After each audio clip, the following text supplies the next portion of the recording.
Mga kabarangay, narito na ang update sa Barangay Ginebra. Ipagpapatuloy natin ang kwento. Matapos ang mahabang pag-iisip at pagsusuri, nagdesisyon ang coaching staff ng Ginebra na magpatuloy na lamang kay Justin Brownlee. Ang panganib ng pagkuha ng pansamantalang import ay mas malaki kaysa sa benepisyo. Ang paghahanap ng isang manlalaro na kayang punan ng puwang ni Brownlee at makapag-adjust agad sa sistema ng koponan ay isang malaking hamon. Ang posibilidad na ang pansamantalang import ay hindi maganda ang performance at makaapekto sa moral ng koponan ay masyadong mataas. Kaya naman, pinili nilang magtiwala kay Brownlee.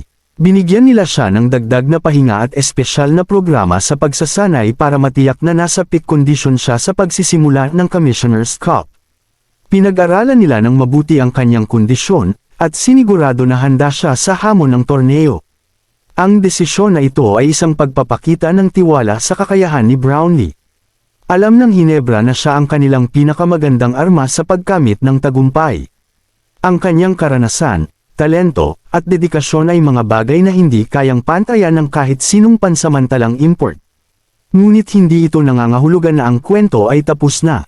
Ang Commissioner's Cup ay isang mahabang torneo, puno ng mga pagsubok at hamon. Kailangan pa ring magpakita ng husay at determinasyon ang Ginebra para makamit ang kanilang mga layunin. Ang paglalaro ni Brownlee ay isang malaking advantage, ngunit hindi ito garantiya ng tagumpay. Ang susunod na kabanata ng kwento ay ang paglalaro mismo. Abangan natin kung paano haharapin ng Ginebra ang mga kalaban, at kung paano magpe-perform si Brownlee sa ilalim ng presyon. Ang tagumpay o pagkatalo ay depende sa kanilang pagtutulungan, diskarte, at tibay ng loob. Ang kwento ay patuloy na sumusulat.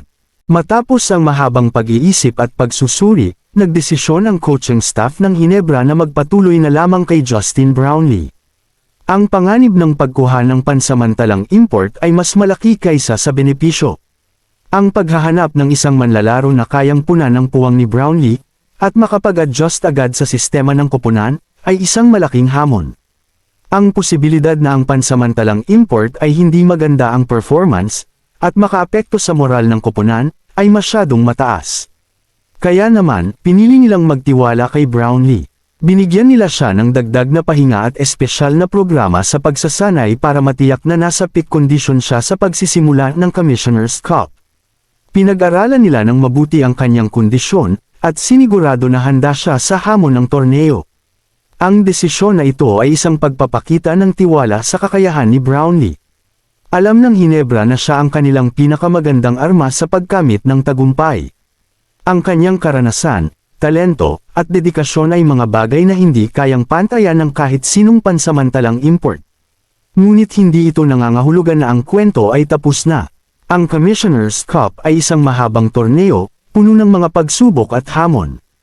Kailangan pa ring magpakita ng husay at determinasyon ang Ginebra para makamit ang kanilang mga layunin. Ang paglalaro ni Brownlee ay isang malaking advantage, ngunit hindi ito garantiya ng tagumpay. Ang susunod na kabanata ng kwento ay ang paglalaro mismo. Abangan natin kung paano haharapin ng Ginebra ang mga kalaban, at kung paano magpe-perform si Brownlee sa ilalim ng presyon. Ang tagumpay o pagkatalo ay depende sa kanilang pagtutulungan, diskarte, at tibay ng loob. Mga kabarangay, kung gusto nyo pa ng mga update sa Barangay Ginebra ay huwag kakalimutan mag-like, subscribe, at pindutin ang notification bell para palagi kayong updated sa Barangay Ginebra.